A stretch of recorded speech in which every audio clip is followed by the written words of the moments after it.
ദൈവവചനത്തിന്റെ അകത്ത് പരതി 2 വാക്യങ്ങളിൽ മാത്രം ആ മനുഷ്യനെ പരിചയപ്പെടുത്തിയിട്ടുള്ളൂ. 3-ാമതൊരു വാക്യമുണ്ട്. പക്ഷെ അത് ആ മനുഷ്യനെ പറ്റിയല്ല പറഞ്ഞിരിക്കുന്നത്. ആ മനുഷ്യന്റെ പേരിലുള്ള ഒരു പട്ടണത്തെ പറ്റി എന്ത് ചെയ്തിരിക്കുന്നത് പറഞ്ഞിരിക്കുന്നത്. നിങ്ങൾക്ക് എല്ലാവർക്കും ആകാംക്ഷയുണ്ട് ആ മനുഷ്യൻ ആരാണെന്നറിയാൻ. വായിക്കാം നമുക്ക്.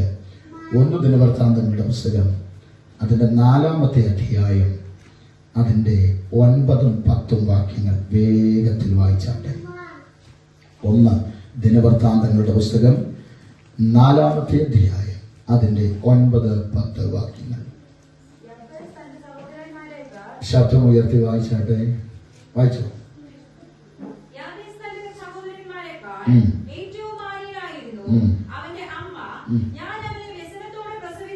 ഞാൻ അവനെ വ്യസനത്തോടെ പ്രസവിച്ചത് കൊണ്ട് അവന് യബേസ് എന്ന പേരെന്ത് ചെയ്യുന്നു ഇടുന്നു. ഇനി 10-ാമത്തെ വാക്യം കൂടി വായിച്ചു. യബേസ് ഇസ്രായേലിന്റെ ദൈവത്തോട് നീ എന്നെ നിശ്ചയമായും എന്ത് ചെയ്യണം.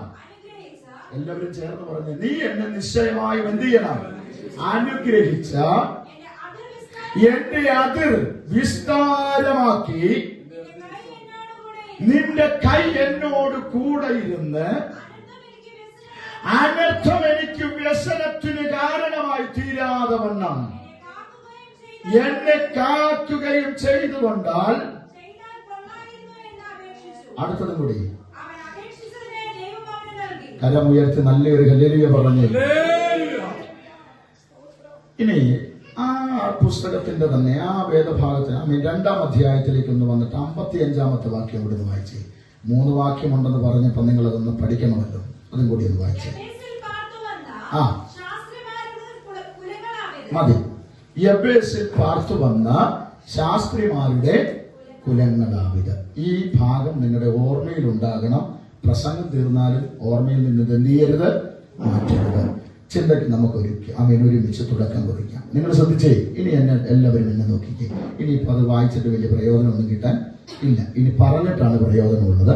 അതുകൊണ്ട് വായിച്ച് നിങ്ങൾ അന്വേഷിച്ച് ചിലവരിത് ഉൽപ്പത്തി മുതൽ മറിച്ച് പോകുന്നതേ ഉള്ളൂ. ഇതുവരെ അവിടെ എന്ത് ചെയ്തിട്ടില്ല, എത്തിയിട്ടില്ല. അവിടെ എത്തുമ്പം എനിക്കത് പ്രസംഗം തീരുമെന്ന് എനിക്ക് തോന്നുന്നത്. എന്തായാലും നിങ്ങൾ ശ്രദ്ധിച്ചേ.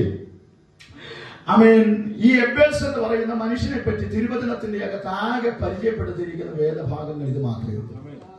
ഇനി അതിന്റെ മുൻപും പിൻപും ഒക്കെ നമ്മളൊന്ന് പഠിച്ചാൽ അവിടെ കാണാൻ കഴിയുന്നത് എന്താണെന്നറിയാമോ? കുലങ്ങളെക്കുറിച്ചും ഗോത്രങ്ങളെക്കുറിച്ചും പാരമ്പര്യങ്ങളെക്കുറിച്ചും എഴുതി ചേർത്തു വരുന്നതിന്റെ നടുവിൽ 2 വാക്യങ്ങൾ കൊണ്ടൊരു മനുഷ്യന്റെ സകല ചരിത്രവും സകല ജീവിതത്തിന്റെ അനുഭവവും അവന്റെ സകല നാമകരണം ചെയ്യപ്പെട്ടിരിക്കുന്ന സകല സാർവത്രിക മേഖലകളും പരിശുദ്ധാത്മാവ് വളരെ കൃത്യമായി അളന്നു കുറിച്ച് രേഖപ്പെടുത്തിയിരിക്കുകയാണ്.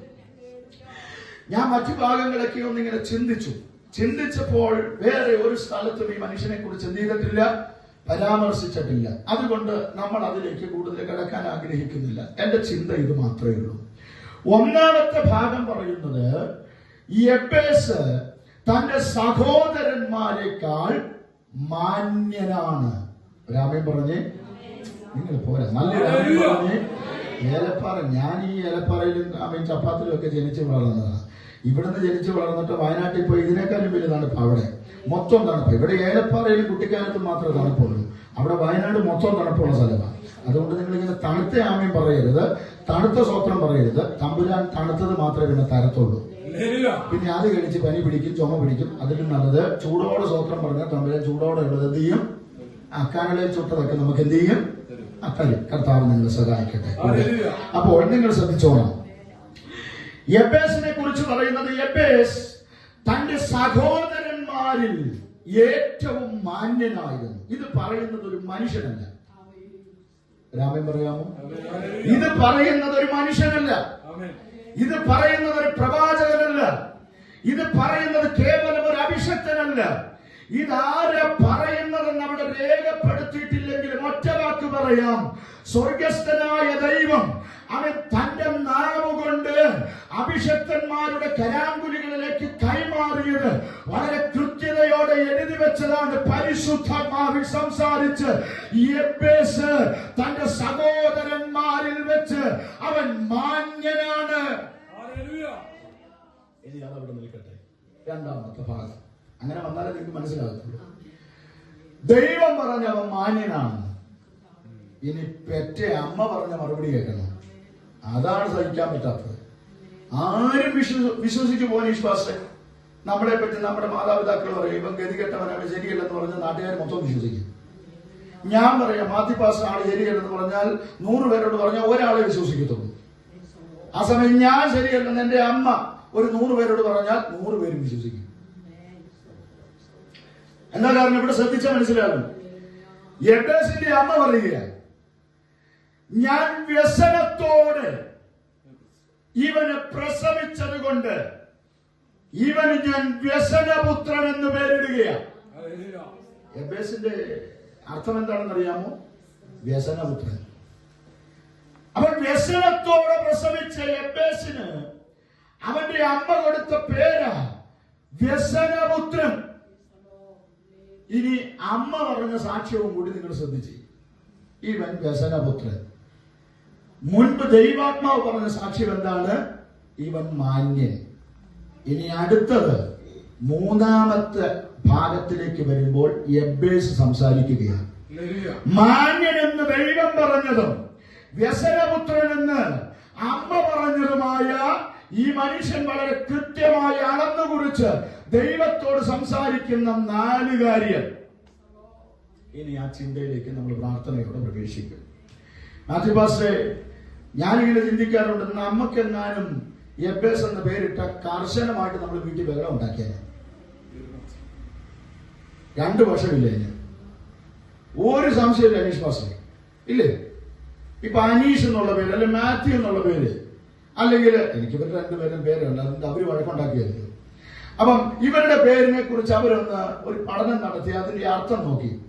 ഒരിക്കലും ഉൾക്കൊള്ളാത്ത പേരാണ്, അർത്ഥമാണ് അതിന് വന്നതെങ്കിൽ പരമാർത്ഥമായിട്ട് അവർ വഴക്കുണ്ടാക്കാൻ പോയില്ലെങ്കിൽ അവരുടെ ഹൃദയത്തിന്റെ അകത്ത് തോന്നി ഏത് സമയത്താണോ ഇവർക്ക് ഈ പേരിടാൻ തോന്നിയത്. എത്രയോ നല്ല പേരുകൾ ഉണ്ടായിരുന്നു ഇല്ലേ?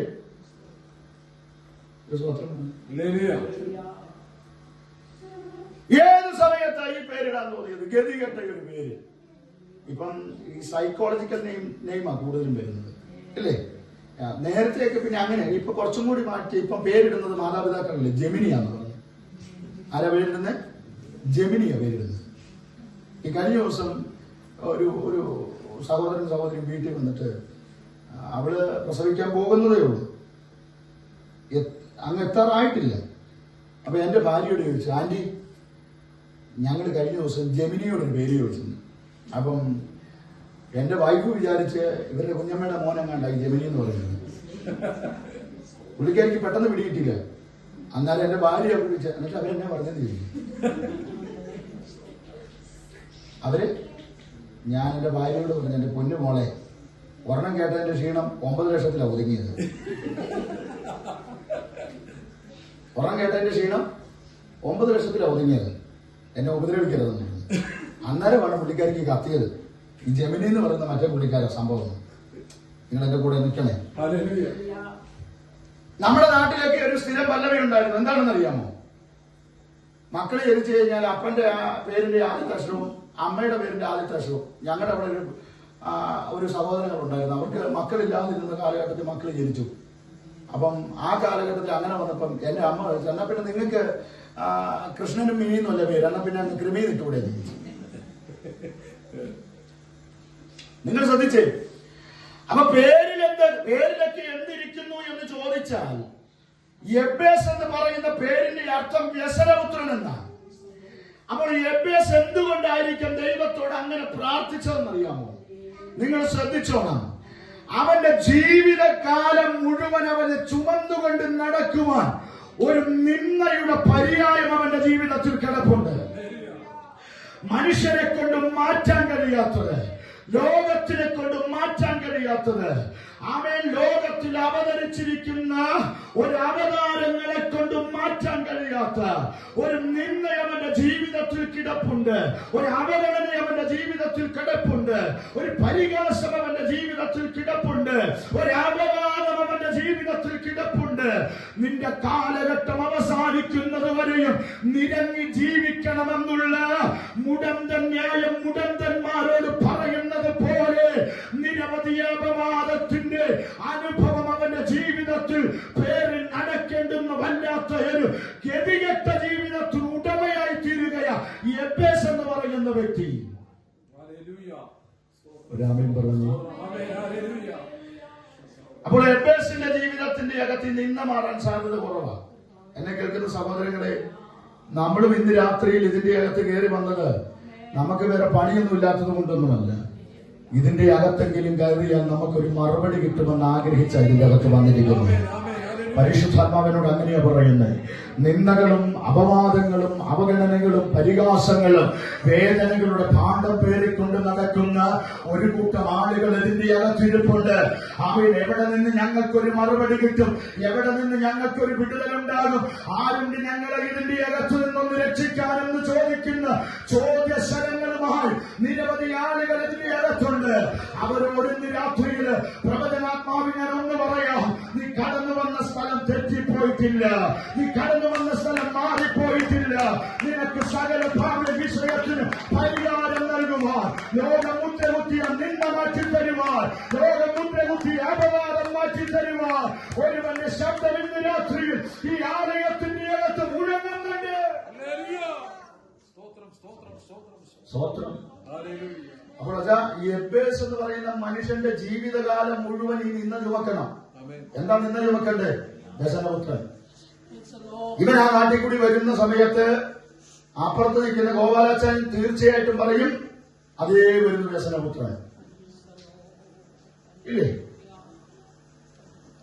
എന്റെ കുഞ്ഞുങ്ങളെ, എന്റെ സഹോദരങ്ങളെ, കൂടപ്പിറപ്പേ, ഒന്ന് ഞാൻ പറയാം, ഇങ്ങനെയുള്ള പല ചോദ്യശരങ്ങളും എത്രയോ നാളുകളായി നമ്മളും അഭിമുഖീകരിക്കുന്നു.